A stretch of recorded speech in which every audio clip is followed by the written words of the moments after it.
I used to call Mickey in 7th grade. I used to call Mickey and be like, "Get a paper and pen now, quick!" And he would go, "Okay, dude." And be like, "Window shields typing fast." And bands still do that, like they hide behind sort of being cool and obtuse, without actually saying anything. I think and that was the turning point when you started actually being sincere and writing about things that actually happened. If I'm not feeling it, I can't write about it. I can't write about how I would like to feel necessarily. I have to write about what's going on in my head. Otherwise, it won't work. And it won't work for me. And if it doesn't work for me, it's not going to work for anybody else. Everything that we do musically, we like to keep honest. Everything has to be legit and kind of mirroring some kind of real feeling, or else you can just smell it from a mile away. When someone writes a bad pop song, it's usually because they're writing about something that they have no jurisdiction over. One morning, I remember this so clearly, which is so strange. I woke up and Jesse was playing the piano, and he was playing. But originally it was. It didn't have the. Yeah, it didn't have the eighth notes on the right hand. It was just. And basically not that much different at all. To you guys. We said let's make it funky, but I heard that and I was like, we got to do something with that. This love and Harder to Breathe literally came from completely fragmented, dissociated parts. We're just like, okay. It's like, let's just finish these parts because we have to do something. We need lyrics.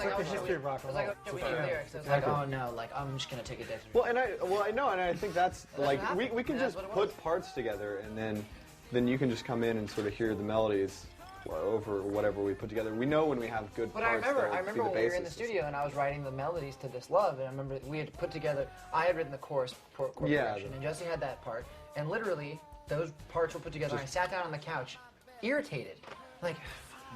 You write well. And that's what it was. I was like, I remember I wrote it on a piece of paper. I wrote the first verse of that song. And I was like, okay, cool, fine, sweet. Okay, let's go. When can we leave? I want to get out of here. Hearing these ideas, like when Jesse played that riff for the first time, and then hearing that in that context, and then every time that song comes on, I think about that morning and him playing that for the first time.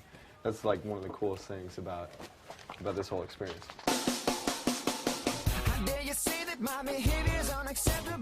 I was so frustrated and angry that I had to write lyrics when I didn't want to, that I wrote the lyrics to Harder to Breathe based on that idea.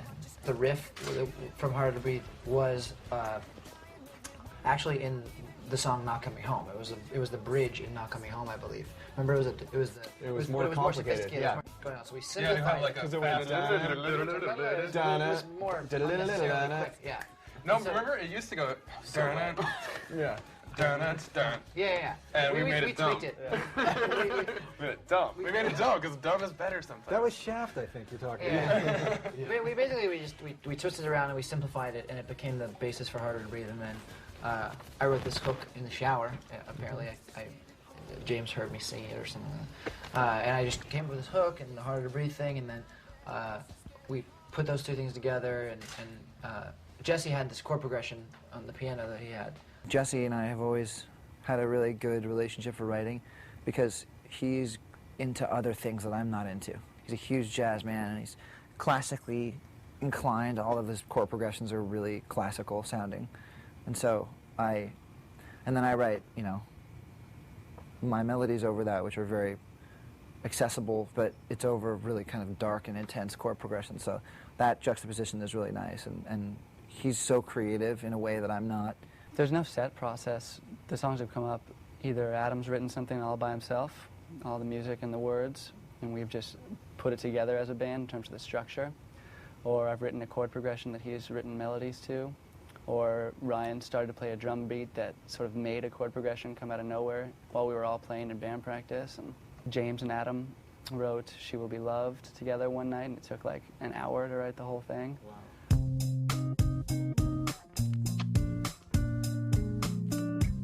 Right after I had moved in to what we called the Lowry House, it was on Lowry Road in Los Feliz, and there was a studio in the back, and one night Adam and I went out into the back shed, and I started playing this bossa nova pattern, because Joe Beam is one of my favorite composers, so I'm always into that stuff, and I started playing it, and we just started fooling around with it, and Adam started playing a melody over it with the guitar before he started singing it. That went da na na na da da da da da da na na, and we started this thing. It was like, oh, that's cool. So we hit record, we recorded it, and went off, did some other things. I went to bed, and Adam came into my room, woke me up in the morning, and said, James, the song is finished. I'm like, the song? Like, was like barely the beginning of a song. He was like, no, it's all done. I'm like, what are you talking about? He had stayed up and then got up before I did and finished She Will Be Loved. She'll Be Loved was probably the most special for me. Usually I'm relatively insecure about a song as far as what I think it's going to do for the record or for the band or for whatever purpose it's going to serve. And I was like, oh my God, this is a hit song. And like I didn't have that feeling about any of the other songs on the record, but for some reason I was like, this is a hit song. This will be a huge song for our band.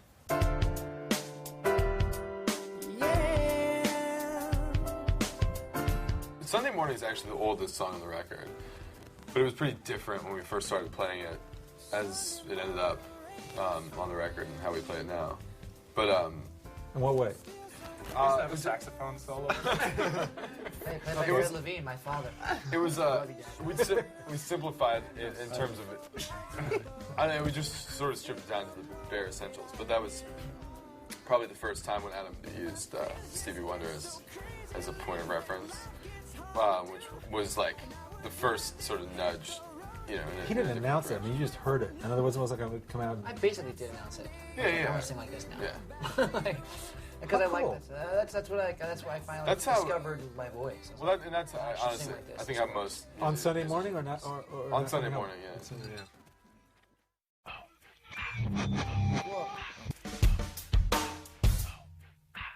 Shiver was pretty much. That was a song that we had actually like a sort of an identity crisis with in the studio because we laid it down really stiff, and I was having a lot of problems with it. You, I think, were too. Just the feel of it? Or It was just so. It was pretty sterile. We did it like all chopped, like totally, like we were gonna make it a hip hop track. No, I'm done. And I thought it was too on the nose, like that style. And so we at the last minute kind of like, let's rock it out. Let's try to make it a little bit more loose and whatever. And it actually made it, I think, one of the best recordings on the album.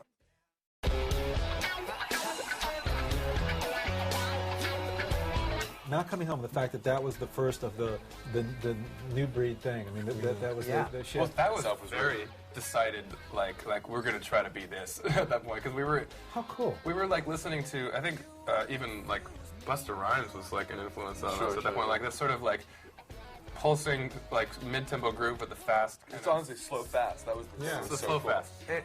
And that's what was so cool because that was happening on the radio at the time, and that was so obvious that that's what was going on. But there were no rock bands in the clubs doing that. That was and kind so, of hard. So when I saw that happen, I was like, whoa, that's awesome.